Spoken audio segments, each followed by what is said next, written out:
Thank you very much. It is truly a pleasure to be here at OWASP, which is a really good outfit. I think I usually vet speaking engagements through my marketing guy, and he says, oh, yeah, you got to do OWASP is a great group, and they've uh, worked with us to make some of their materials available to our developers, which really helps us build better software. So I don't have, I have an awful lot of good to say about OWASP and nothing bad. So really, it's truly a pleasure to be here.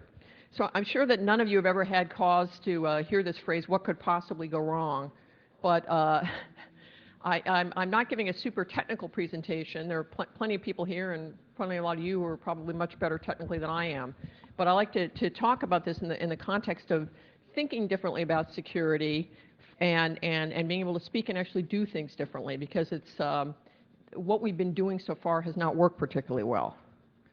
Oops, I got to find the page down here. There we go. Okay. Technical difficulties. Page down. Okay, guys, what do I do to get this to go down? Nobody here is cleared to see this. Ah, thank you. Thank you. I told you I was technically challenged. There we go. Proof point. So I'm going to talk a little bit, why would we even want to do things differently, and a little bit about, talking, thinking, and actually acting differently about security. So why would we do anything differently? Well, one of them is, one of the things you learn if you look at almost any biologic system or military system or anything, you sort of adapt or die. And we actually already know this working as technologists. How many people here know how to program in Fortran? Okay, good for you. I only know that a little bit, and I was a really bad programmer because I'm old enough that I remember paper tapes and, the card decks and that type of thing. That's the only reason I know Fortran. So, but most of us have you probably upped and revved your skills since then. So we all know that, and we know this certainly in terms of security because there's always new attacks coming out and you have to think about things differently. So we're already sort of having to think about things differently. The other reason is we're building infrastructure. This is sort of one of the problems that a lot of security people have to live with, is unfortunately a lot of the people who are building this stuff don't realize it's infrastructure. Whole different level of an obligation on duty of care and resiliency when you're actually building infrastructure rather than just some cool little piece of code. The other thing, false prophets and pixie dust. What do I mean by that? There seems to be almost a religious fervor about technology. And I like technology as much as the next person, but particularly when you work in Silicon Valley or some of these other places, it's near reverence towards technology. It will cure cancer. It will raise the dead. It will give us eternal life. And a lot of the people out here shilling this view are really false prophets. And they always assume, they never talk about security, they're assuming the security messiah will come along and save them. That you can take very insecure, something that was badly designed, badly put together, never thought about being attacked, and you can sprinkle magic security pixie dust on it and it will all be secure. Which is how we get people building things that are not robust enough and creating systemic risk. There actually is no security magic pixie dust. I think we all know that. But part of being able to get rid of the messianic fervor is to be able to talk in language that people understand about what the risks really are. There's no such thing as no risk. You learn that in business school, the relationship between risk and reward. But I'm talking about most humans don't speak Klingon. There probably are some people who speak it. I was actually going to use the example of something that you all probably see fairly frequently and don't know that you see it. So if I were going to say, "Wamal ka'eo oka'ane kapono," unless some of you speak Hawaiian, I think Jeremiah Grossman does, you won't know what that means, but it's on the back of the U.S. quarter for the state of Hawaii. It means the life of the land is perpetuated in righteousness. But the point is, if I spoke Hawaiian to you, most of you wouldn't understand it. And a lot of non-technical people don't understand geek speak either. And that is part of the challenge for us, because to talk about risk and talk about what we can reasonably do and not do, you can't just walk in and say, well, we need a secure FRAPPA protocol. That's the problem. We don't have a secure enough FRAPPA protocol. The people who are policymakers, who are users, who are business executives are not going to have a clue what you're talking about. The other reason to think differently about security is, I love the phrase from Ecclesiastes, there's nothing new under the sun. And there really isn't. There are an awful lot of other disciplines and other, whether it's biology, medicine, military tactics, there's so many other disciplines that have similar kind of problems that we can learn from. Now, for example, why do we sort of call some of these problems viruses? Well, because of the way that they propagate, very much like human viruses. So we already know that there is knowledge in other disciplines, and if we can take some of that knowledge and adapt it to security, we not only might learn something, but we might have a way of expressing the problems that we deal with in a way that non-technologists can understand. In some cases, we might find something quite revolutionary. So how do you speak differently about security? Translation is a really good skill. And one of the things I tell people is, and I work with super-duper smart developers, way smarter than I am in their disciplines. I'm a rotten programmer. Oracle will not let me touch code. Smart Oracle. But I ask dumb questions. I studied engineering. I know I'm a bad programmer. But I know that I can understand technical things if I ask the right questions. So I make people walk me through it. Explain this to me. For example, I have ethical hackers who work for me. And they are really good at what they do. The ones that are the most valuable, in a way, are not just the ones who are brilliant technically.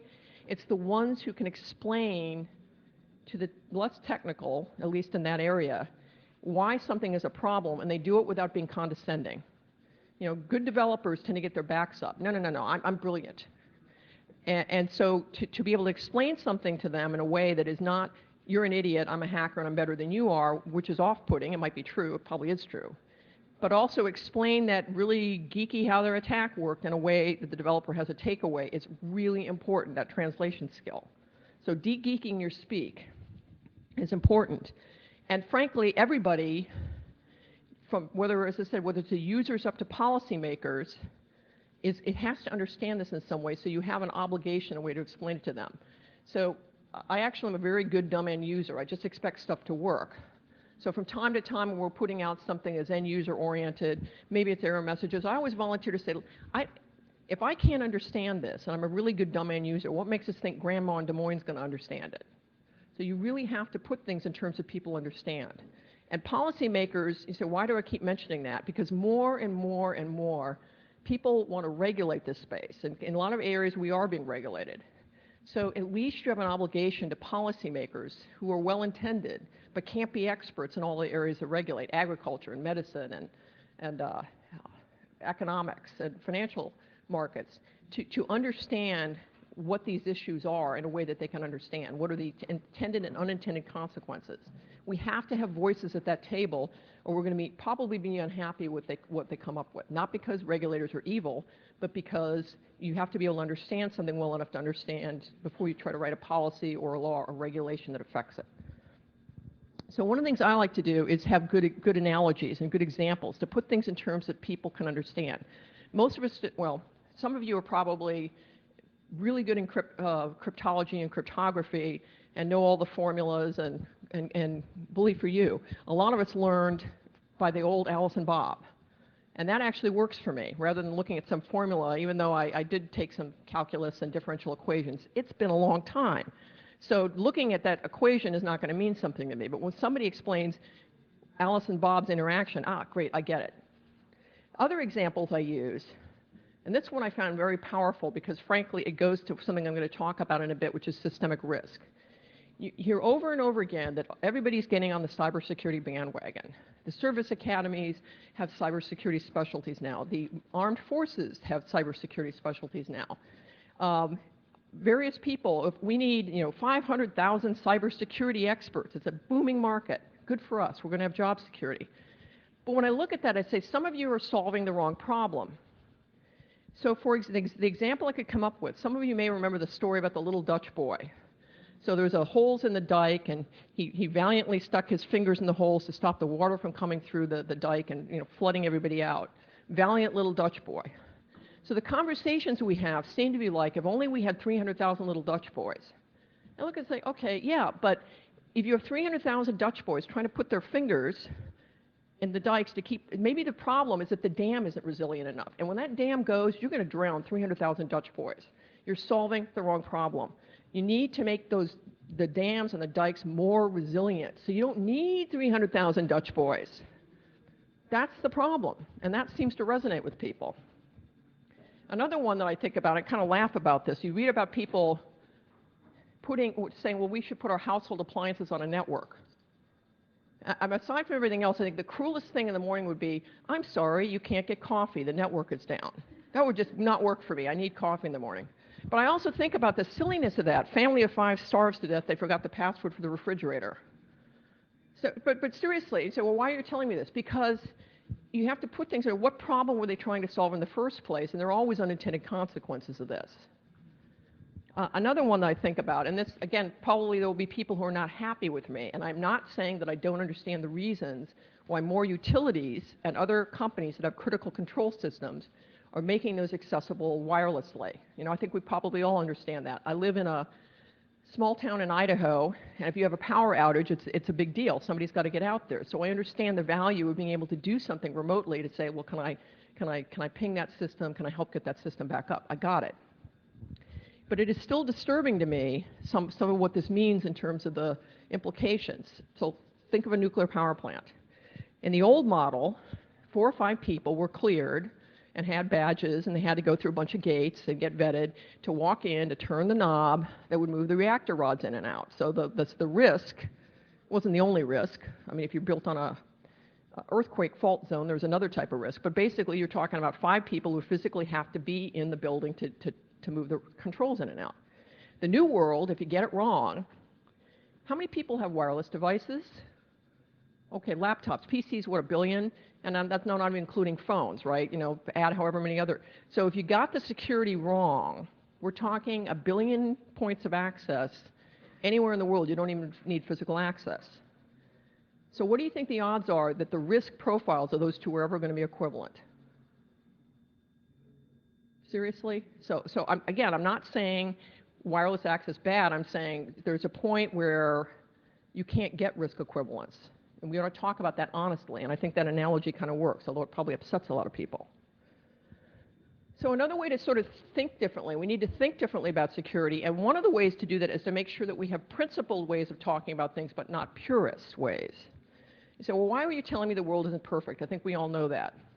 Because unfortunately, there seems to be a learning curve we all go up, and I've gone up it, about purity versus pragmatism. Pragmatism doesn't mean sloppy. It means being targeted and understanding that we live in a world with constraints. So for example, sometimes when a researcher, and I welcome researchers reporting vulnerabilities to us, we have a whole process for doing that, and we make sure we give people credit in our advisories. And generally the rule in the researcher community now seems to be you need to fix it in 6 months or we'll out it.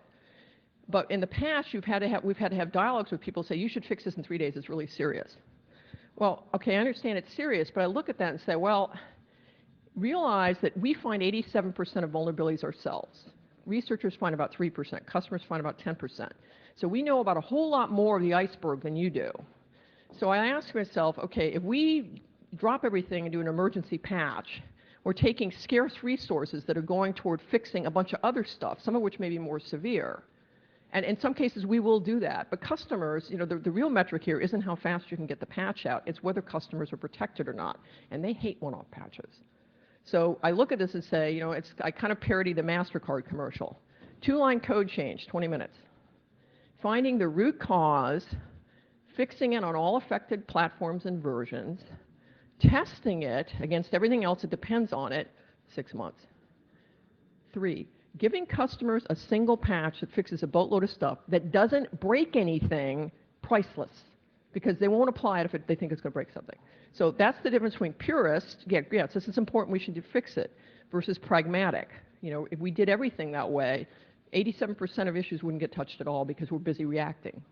So we try to have that dialogue respectfully. But that's true in a lot of areas. You'd like to think in a perfect world you could do X, Y, and Z in security, and sometimes you find you come up against pragmatism. So principle is good. We should be principled. It's very important stuff. And pragmatism doesn't mean being sloppy. It means trying to come up with a principle at stake and being consistent in how you do that, even if it's not perfect. So how do we think differently? It's enhanced by looking at other concepts and other disciplines, as I alluded to, some of which is economics. I'm going to spend more time on some of these than others just because I'm more conversant. And I came to this, A, by being a dilettante. I like lots of things. I'm not really good at any one thing. B, having had a strange background for security. I have an engineering degree, but it's not computer science or computer engineering. Mechanical engineering, then I got an MBA. I was in the military, so I sort of think about things differently because I have a different background, but I also realized as I start reading in other areas how interesting some of these concepts are and how applicable they are to security. So economics seems, what do they call it? Not the dismal science, maybe it is the dismal science.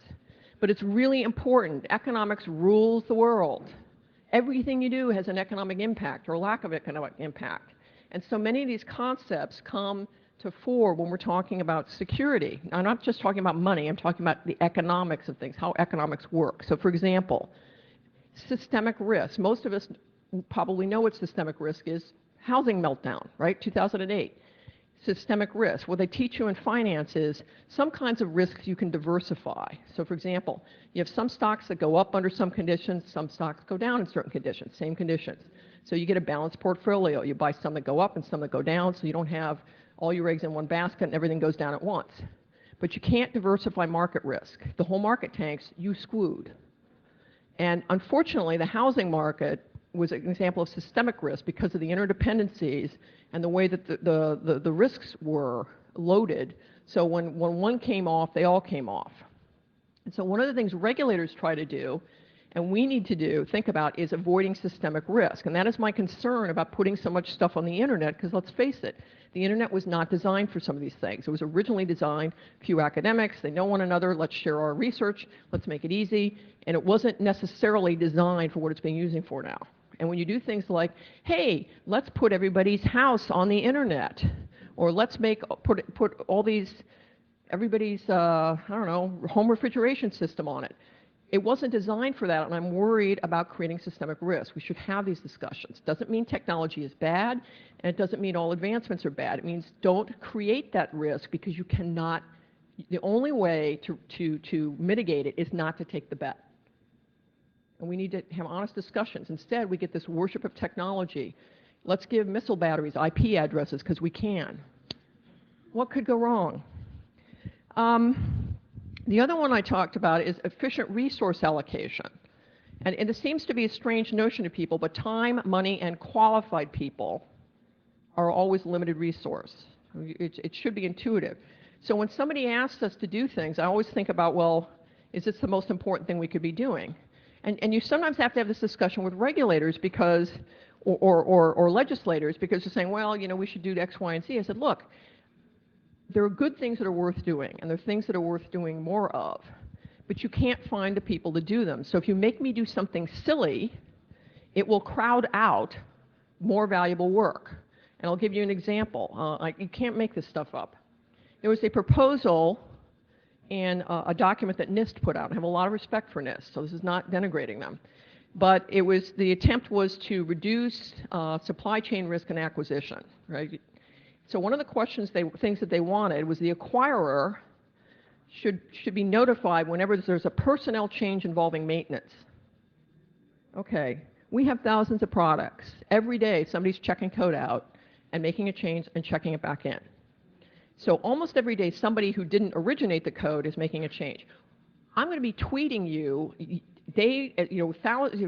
gigabytes of information about, Janie Sue checked out Joe Bob's code to make a change. What are you going to do with that? What problem is that going to solve?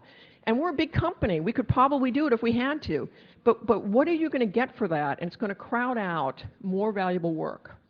And in some cases, the same people who are doing good things in security said, do you want better code or not? Because the people who are going to do better stuff can get on with it, and if they're busy reporting this stuff, those are the same people that would be making our products better. So you're going to have unintended consequences because it's going to crowd out more valuable work. Opportunity cost is another one. So occasionally when I hear people talk about economics, they have this pitch about vendors are evil slugs and they build crappy code because they don't care and it's cheaper for them. I said, no, it's not cheaper at all to do it that way. First of all, anybody of any size runs their own business on it, so you're poisoning yourself. But second of all, it costs a lot of money to do one-off patches. It is so much cheaper to build it right the first time. So the money that we have tied up in producing patches, which we have to do to support our customers, as do all large vendors, you could take those same resources and build something you could charge money for. Well, businesses are economically incented, right? We'd much rather build something new and innovative than fix old defects. So you actually do have a good incentive to get it right the first time, surprisingly as that sounds. But again, it's a very high opportunity cost. Not to mention, no customer ever calls me up and says, I'm so bored this week, I don't have any patches to apply. Don't you have more patches for me? No, we don't have those discussions. And you don't either as users, right? Nobody wants to upgrade their system. I want something that works that I don't have to touch for the next 25 years, ideally. Market signaling is another thing, the way that markets signal one another what's going on. So for example, and this actually has changed since I've been working in security and particularly in the assurance area, the large customer sectors, financial services is one of them, and the government sector, have signaled their suppliers very strongly, look, we need you to build better software. We need you to do a better job here. It's really important. National security issues, you've got to do a better job. And markets respond to that. And I won't talk about moral hazard. I'll just skip that one. Other thing, game theory. Game theory is really interesting. There's a great book called The Prisoner's Dilemma about how game theory influenced the Cold War. I would recommend it. It's fascinating. But one of the things they talk about is there's a little thing called the prisoner's dilemma. Basically, you're caught with a henchman and you're accused of a crime, and if you both hang tight and don't rat out on the other one, you'd be in a better position, but there's an incentive to defect and sell your buddy down the river, because he'll get the jail time or she will and you won't. So let's talk about not only how do people behave, but how do people behave in groups.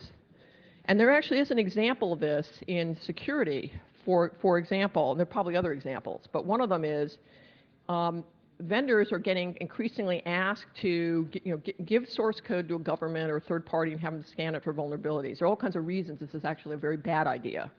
I did a 7-page document about why it's bad from a public policy standpoint. But you'd think that one vendor would defect because, hey, if I give my code to country X, I can sell more stuff there. So that seems like an incentive to defect, except right now we're all hanging tight. I don't know anybody, big ones, who've agreed to do this. There are all kinds of reasons why they wouldn't. IP theft is one of them, the difficulties of it, the concern that somebody would use that to find a zero-day they exploit for national security purposes. There are all kinds of reasons we don't want to agree to this, but thus far, it's kind of like what Ben Franklin said before the revolution. Gentlemen, we must all hang together. We shall surely all hang separately. So at least in this case, people do recognize holding the line. Biology. This would be really interesting to apply to systems. It turns out that trees that are under attack, say by pine beetles or some type of a parasite, they signal one another. They send out chemical signals to the trees around them to raise their chemical defenses. So the big bad pine beetle is coming to get you. Raise your defenses to try to prevent that. What if our systems could sort of do the same thing? That they know that they're under attack, and they can notify other nodes in the network, and the nodes in the network could elevate their defenses more automatically. That would be really interesting. Somebody should figure that out. Deception. Why do we have honeypots? We already have examples of that in cybersecurity, of using things that are deceptive to lure the predator, not to get you, but to see what the predator is doing and get the predator bogged down somewhere else so they won't actually attack your real systems. But the big one that I find really informative is sort of military strategy and tactics. And I will give you a bunch of examples in that area. And you're going to wonder, why am I going off on this tangent? The military, the Defense Department is an extreme example, maybe not so extreme, of what most companies are trying to do. As I said, IT is infrastructure now. It's also infrastructure for businesses. Everybody has an IT lifeblood. They're trying to be better, faster, smarter, have more information about their business. And so they're trying to take these systems and get information out as quickly as possible. With regard to the Defense Department, it's very simple. They are information-centric now. Information is seen as a force multiplier. We don't need as many people or ships and planes because we have better information, so we can target our weapons better. So the way they do this is to say, we're going to take all these disparate systems. So if I get a really cool piece of intelligence, instead of waiting 3 weeks to declassify it and we'll sneaker net it across and put a tape in another system and have them declassify, I'm going to want to get that out to the warfighter in real time in the battle space as fast as I can, because then information has the time to live. But in order to do this, it means that you're going to have to glue a bunch of networks together that didn't used to be glued together. And there's robust reasons to do this to make that warfighter more effective, but there are also certain risks associated with it. This is the Wikipedia definition. And my biggest concern about this is, think about this. We're using information as an element of war to be smarter and better when we fight, but it means that the network itself now has become the battlefield. The network itself is something that you have to defend. Otherwise, your ability to use that information is going to be greatly diminished. And again, you know, it eliminates a lot of the natural defensive boundaries that networks have. Networks that are not physically connected there's going to be less infiltration, all things being equal. Although perhaps Stuxnet put the lie to that. But it force you to defend the entire network. And then I have a question about what is that ISON, Luana, or Rorke's drift? You're saying, what the heck is that? What does that have to do with anything? There are a couple of really famous battles. There are movies about them. Zulu is one of them, and I think Zulu Dawn, that talks about the Zulu War, the Zulu War in the 19th century. And the British had one total disaster followed it almost a day later by a really good defense. And ISON Luana, they had really done dumb things. They had too porous a perimeter, and all their ammunition was in the interior, so they just couldn't get the bullets to fight. But basically, they didn't do what their standard practice was. They were just overrun and just murdered. And Rorke's drift, and it was a bunch of engineers, it was completely indefensible. It was like a hospital but they created not only a perimeter, but they created interior perimeters. They used, not sandbags, I forget what they were, but effectively, if they got overrun, they had a place to fall back to, so that it's something that could be defended. And that they should have just been annihilated, but they weren't because of the way that they created these defensive positions. There's 11 Victoria Crosses. So, but that's my point here. If you can't defend everything, you can't defend every element of your network. You have to have things that are fallback positions, or redoubts, I think the military engineers would say. And the other part of this is the more, as I said, the more that warfighting has an IT backbone, the network itself becomes what you have to defend. So the United States, and I'm not trying to be US-centric here, I know we probably have a multinational audience, but the US is got great weaponry. A lot of other people are not going to be able to match the United States in terms of the armaments. But if I can deny the use of those armaments by futzing with them, that's a technical term, then, you know, so what that you have an arms advantage. If I can make you distrust the information that you're relying on, again, information-centric warfare, those drones are being piloted by somebody in Tampa. If I can deny you that intelligence, if I can make you suspect it because I've corrupted it, either deny you access or corrupt it so you cannot rely on it, you cannot use that information as a force multiplier. You squooed. So again, if I can deny you the fruits of your technology, you know, I won't say I win, but at least you don't. So that's kind of interesting. I think they realize that. So what is or taint it? And the other thing, I don't know if it was Woody Allen who said 90% of life is showing up. No, 90% of life is solving the right problem. So one of the right problems to solve that I have concerns about when I talk to people in the government, I have great respect as a COTS provider, commercial off the shelf, for the good stuff you can get now off the shelf. You don't have to build yourself anymore. That's great. But COTS is not well suited for everything. I think we can all say that, right? It's general purpose software. It's very good, but that doesn't mean it's good for everything. And unfortunately, I feel like people buy things off the shelf without always thinking about the threat environment that it's going to go in. And that's really important. How is that important? Another analogy. There's some really good squirt guns on the market. You have a nasty little brother, you can get a super soaker and really take him out. My big brother, actually, that's what I used on him. Ha! But it's not good for all threat environments. So I don't care how good a super soaker you have.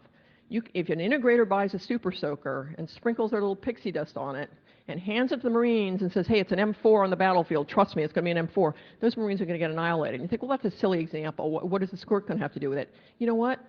Squirt gun is not an M4, and this is also true in software and hardware. You can get very good stuff off the shelf. That does not mean it was designed for all threat environments. And that is one of the issues I am concerned about in regardless of what people are buying. Do you know that it was designed for your threat environment? Because if it wasn't, it's probably not going to, it might work in your threat environment, but it might not be the best solution for you. So another problem, we're going to defend the network. One of the problems, this is getting a little better, I think, is what the military calls situational awareness. Think about knowing that's a fancy term for knowing what's going on. Okay, who's on my network? Can anybody answer this question real time right now? Who's on my network? What's on my network? What is my state of readiness? I mean, are all my systems patched? Are they all configured properly?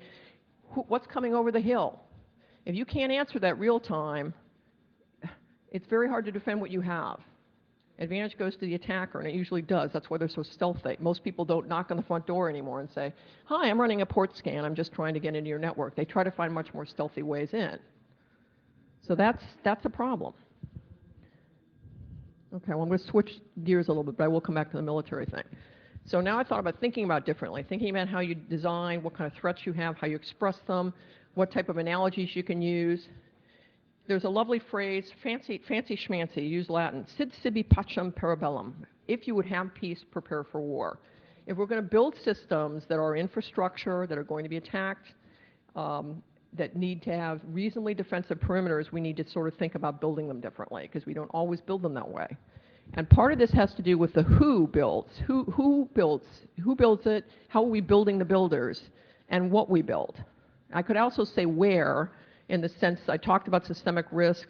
There's a lovely phrase in the New Testament, who knew it was a cybersecurity manual, about the wise and the foolish builder, and the foolish builder builds on sand. So we shouldn't be building on technical sand. So who we build, this is one of the right problems to solve, and I've been whining about this for years. I'd love to think it's better, and maybe it is slightly better, but we're not there yet. Part of the problem, back to my little Dutch boys, is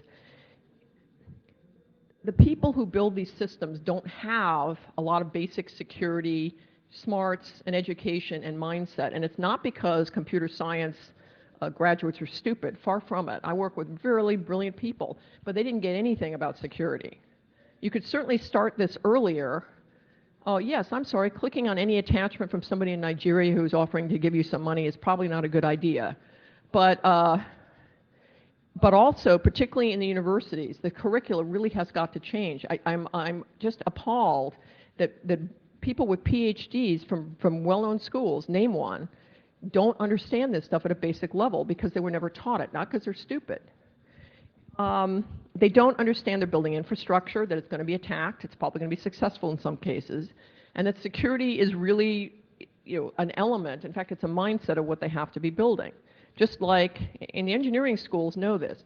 If you are a civil engineer, you have to take a structures class, and literally the rest of the classes build on that. You don't get to opt out of structures. Oh, structures, that was so 2 semesters ago, I don't have to worry about that anymore. No, your bridge literally still depends on your knowledge of structures.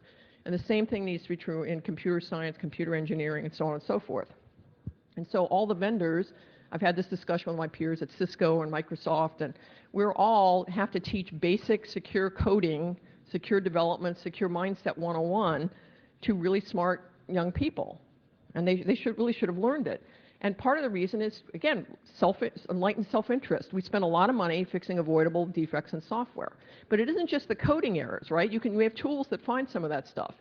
It's really the mindset.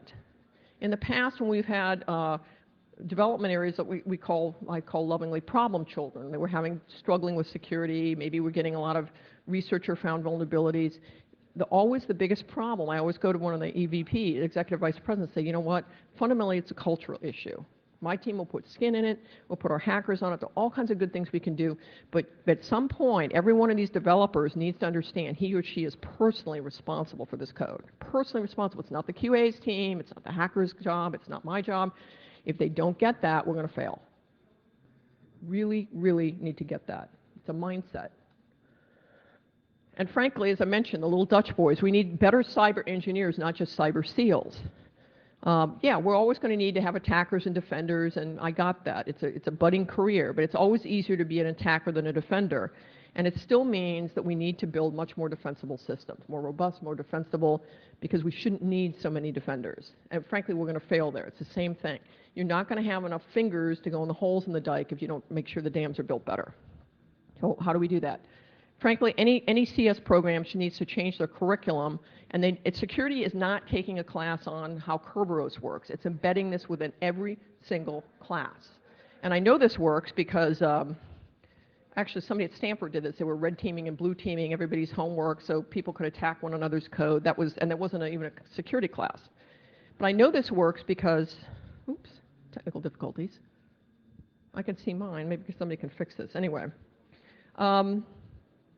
I went to the University of Virginia, and they have a humanities division in the engineering school, as strange as that sounds, because they thought one of the important things was technologists should be able to communicate. So every class that you had that had a written component, a lab that you had to write up, Half of your grade was from the English department. Had to do a thesis. Half your grade was from the English department. They kept building on those communication skills, reinforcing that it's part of what you have to know as a toolie, and you were graded on it. So guess what? It doesn't mean anybody was going to be F. Scott Fitzgerald when they got out of undergraduate. Frankly, if you're a scientist, you don't really want to write fiction anyway, right? But they made sure that we could communicate well, and it was a reinforced skill. So security in computer science and engineering needs to be exactly the same. There we go. So I'm going to return to my military theme here. Let's see what time we are. Make sure I'm not. Okay, good. We've still got time. So how do we build differently? Talked about who we build. We need to make sure that the builders themselves are educated to think differently. But what we build needs to be a little bit differently too. It needs to be different. And a couple things I could come up with. I was a naval officer in a previous life, not a member of the Marine Corps. I always tell people, there's no such thing as an ex-Marine. They're former Marines. They're very proud of that. But the Marines are lethal, and they're lethal for a number of reasons. One of the reasons is that they, well, first of all, they don't assume they're never going to get attacked and never take casualties. And they also understand what is strategic to defend. And back to my analogy example, years ago at Oracle, I was trying to convince an executive that there was an important technology area in security that we needed to own. I said, if we don't own that for the enterprise, then all the rest of the stuff we build, like database security, won't matter. I said, it's like the Marines took Henderson Field on Guadalcanal, and that's what they held, not the whole, and he got it because he was a Marine. The development manager didn't understand what I was talking about, but the executive got it immediately. So anyway, you defend what is strategic, not try to defend everything. And the Marines have an ethos. Every Marine a rifleman. That means no matter what you do, whether you're a clerk, whatever your job is, you're first and foremost a rifleman. That means every Marine can self-defend. If they get overrun, no one's going to say, excuse me, you, Mr. Bad Guy, don't shoot me. See the guy over there? That's the one with the rifle. That's the person you need to be attacking, every single one of them. And so I look at that and say, why can't we build network components the same way? Why can't every product be smart enough to understand when it's under attack and defend itself? You shouldn't need to have 52 different, okay, I've got N nodes of a network. I cannot have N firewalls out there or N defenders. And yes, I understand a lot of them do load balancing, all this stuff. But the point is, why do I need them at all? If a product should be smart enough, it understands, okay, I know what good input is. I know what bad input is. Bad input, it doesn't understand evil input at all in most cases. Okay, I'm going to try to type in 260,000 X's to see if I can get the stack to fall over. But bad input and evil input are actionable intelligence. So it ought to be smart enough to say, you know what, I'm under attack here, and I'm going to raise my defenses. I don't need some network administrator to come in and retwiddle the bits here, because by that time it's too late. The attacks are automated. So why can't we build our systems to be, every Marine is a rifleman. Everyone can defend. Now, granted, you're probably not going to counterattack somebody, but you should at least be able to defend yourself. Again, self-aware networks. I talked a little bit about the situational awareness. I have to say that there actually is some good work going on in this. I see Bob Martin back there. There's been actually a lot of good work that's gone on in MITRE and among government entities to try to say, yeah, we understand this problem. We're trying to make it simpler for it to have basic stuff called SCAP, which I think is Security Content Automation Protocol, is that right? Basic things like, okay, what products are you running? What version is it? What's your patch level? What's your configuration? So that more of this stuff can be automated so you can get to what's on my network, who's on my network, what's happening, and that's all to the good. The more that we can automate some of this, you will at least have the situational awareness. And that means that you're going to be better able to know, hey, there's something out of whack here. That system's security knobs were tweaked. They're out of alignment. Or we're under attack. Can we move them to another level? Again, with all due respect to SIM vendors, they can't correlate data that doesn't exist. So if the network components don't actually audit anything, they don't keep logs, they're not in some format that are understandable, the value add that the SIM vendors is really the intelligence to analyze that. It's not hoovering all these records up and trying to translate from, I don't know, Hawaiian into Hebrew, not that that can't be done. The other thing, and I think the government probably is going to get there because I suspect that this SCAP will be pushed out more and more as a requirement. I would like to see it be more like an ISO standard. Thank you. The government actually does enforce standards sometimes as a public good. And I'll give you an example. The Transcontinental Railroad. The reason that there's a standard train gauge in the United States, I think 4 feet, I want to say 4 feet 8 1/2 inch, is because prior to that, the railroad lines couldn't connect. They physically couldn't connect because there were different gauges. You get off the, B&O Railroad and step off, and you'd step onto another one because the trains couldn't meet. They were different gauges. Until the U.S. government stepped in and said, we're going to build a transcontinental railroad, and it means that we'll tell you what the train gauge is going to be, 4 feet 8 1/2 inches. Or find other ways to do this. And I think it will take a large customer base like the U.S. government to say, you know what, enough with you guys futzing around with this. We're going to tell you what it is. A goal, I have to say, as long as you're back there, it'd be nice if this were an ISO standard, then it would be easier. But that could enable dynamic redoubts. Back to my, my military history examples. If you had this kind of awareness and you automated knowing what's out there, including what your security settings are, you could more easily dynamically respond when you know that you are under attack because it would be automatable. Say, oh, you know what, I'm going to raise my defenses now. Something bad's happening, instead of waiting for an administrator to do it. A couple more. Search and, just a couple of seconds of this. Half the problems that enterprises have is they have data in too many places and they don't know where it is. So if you had a more innovative way, for example, search and destroy engine, why can't you go out and find out where all this data is in your network and, if appropriate, nuke it? Or why couldn't we have data that has a time to live? Even if it's just something as simple as there's a lawsuit. A lot of people will settle those because discovery will kill you, going out and finding all these records, as opposed to having a few well-kept records in a central place. So if you had the ability to say, get rid of stuff you don't need in a more automated way, that would certainly make your business run more efficiently, but also mean there'd be less stuff out there to steal. And one last thing, and I think I can take some questions. And the last thing is really interesting, and I keep thinking somebody brilliant will come up with a way to apply this. There's a wonderful guy who changed warfare named, I think, Major John Boyd. He actually figured, why do some fighter pilots win in a dogfight, and it had to do with something called agility, basically. So he came up with this thing called OODA, Observe, Orient, Decide, and Act. And the gist of it is, if you can make decisions faster and keep your other guy off balance, in other words, if you're more agile, you're going to prevail in warfare. And this got adopted by a lot of other people. The Marines used it in the first Gulf War very successfully. Businesses have adopted this. So I look at this and say, could you apply this to our networks? If you could find a way to, in a way, literally keep your opponent off balance in some way through more dynamic configurations, you could at least prevail. You're not going to go back and attack them, but at least you could prevail as a defender. Somebody's got to find a way to do this. So last thing, and I'll take questions. So I just want to kind of recap this. There are all kinds of interesting technologies coming out now, and I'm not saying any of these are bad or they're bad ideas or being the perpetual Luddite. But I do think about, and I'm sure there are much smarter people looking at what can go wrong with some of these things. So just to put my little evil hat on, driverless cars coupled with GPS systems. You know, why would I bother to blow somebody's car up? I'll just hack it in the system, target their specific car, and get that car to crash. Why wouldn't I do that if I'm evil-minded? Electronic medical records have already had hacked. So, okay, again, what could possibly go wrong? Why don't, you know that allergy you had to penicillin? I'm just going to make that go away. So I'm not saying any things are bad. I'm saying a lot of people building these systems don't necessarily think about, again, what could possibly go wrong. Giving missile batteries IP addresses. Not a good idea. And then we're talking about this.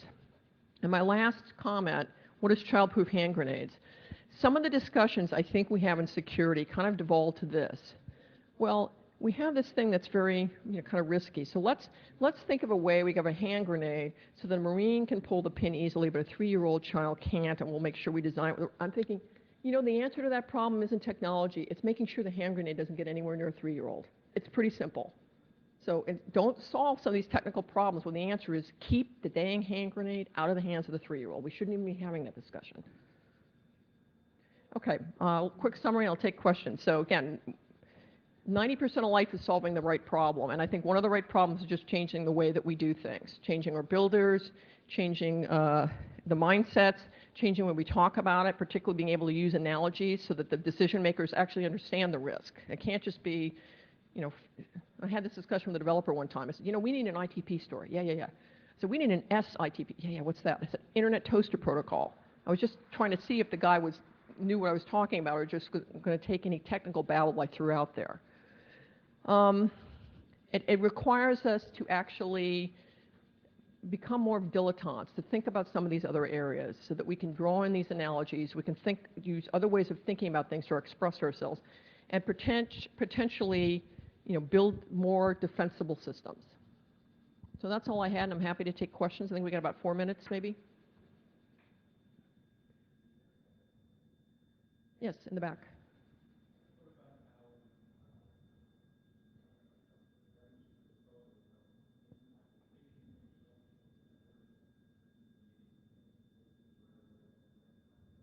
I want to restate the question, make sure I understand it. How we could make applications themselves more aware. I haven't. I saw some blurb someplace about somebody doing some research in that area. I'm still working on kind of, you know, problem A, which is I want the code itself to be more resilient, but we do have requirements for auditing as part of our secure code standards. But that's actually interesting. I wonder if I can get some. That's a good idea. I think I'll get some of our brilliant minds in one of our lab areas to go look at it. Is there something we could do more generically that would make those products more self-aware? That's a great idea. I mean, I talk this and say, well, Marianne, why don't you go off and do that? Maybe I should. So I think I'll take that as a takeaway. I'm so down in the weeds, I forget that sometimes we're trying to plant sequoias, but maybe it's time to go plant a sequoia. Another question? Yes.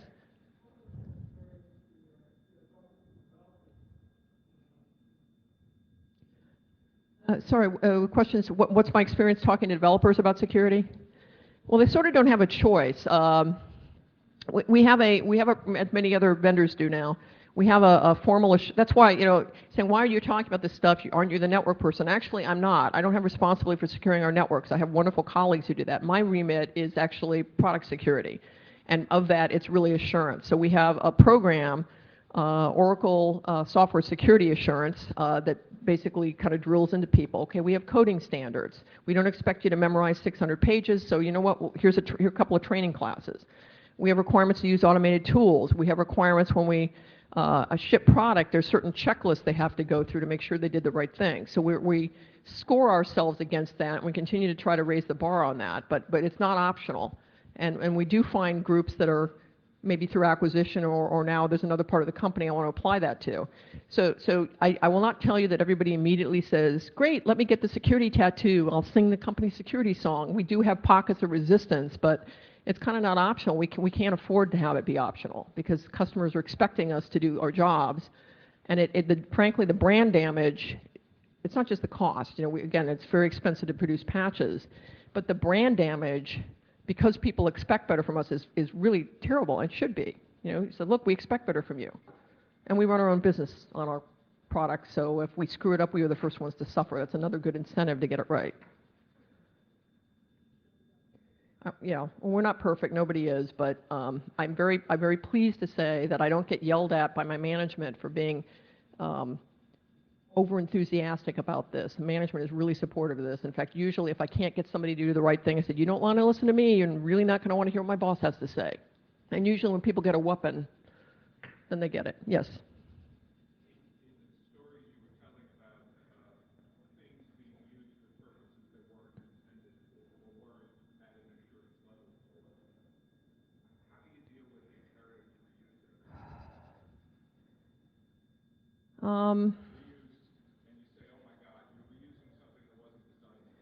I do understand that, and I will tell you that we had, I made a flippant comment, which fortunately I didn't make publicly, and I won't tell you what product it was. It was like, well, anybody who uses that in a SCADA system deserves what happened to them, and I really was very flippant. And then somebody told me, well, you know, it actually is used in SCADA. So I said, okay, great, I'm glad you told me that, and we actually did go back to that team and say, okay, I didn't know it was used like that. We now have a higher duty of care, and we put them on kind of the fast track. And part of that was my fear that I had no idea people were using it for that. I was shocked that people were, but now that I know that, I can't just go back and tell the people who are doing that, well, you know, you made a mistake there, you shouldn't be doing that. It's too late, so we had to up our game. So I don't know what the answer is. Again, I try to educate policymakers. Look, guys, I'm not telling you COTS is bad. It's very good. It's very good general purpose. The bar keeps going to raise, but it's not. It's like, you know, my Super Soaker is pretty dang good, but it is not an M4. So you have to really think about this as part of acquisition. If you don't think about this, you're going to continue to have problems. You cannot use this for all purposes. On the other side, I do try to be more aware of how it's certain components being used and up our game anyway. It may not be high assurance, it's not going to be an A1 system to use the old Orange Book things, but you can make it, you know, as we want to push the boundaries of commercial software because people expect that. And it's a scarier world than it was when I started working in this area. All right, 0, we're out of time. Thank you very much, appreciate your attention.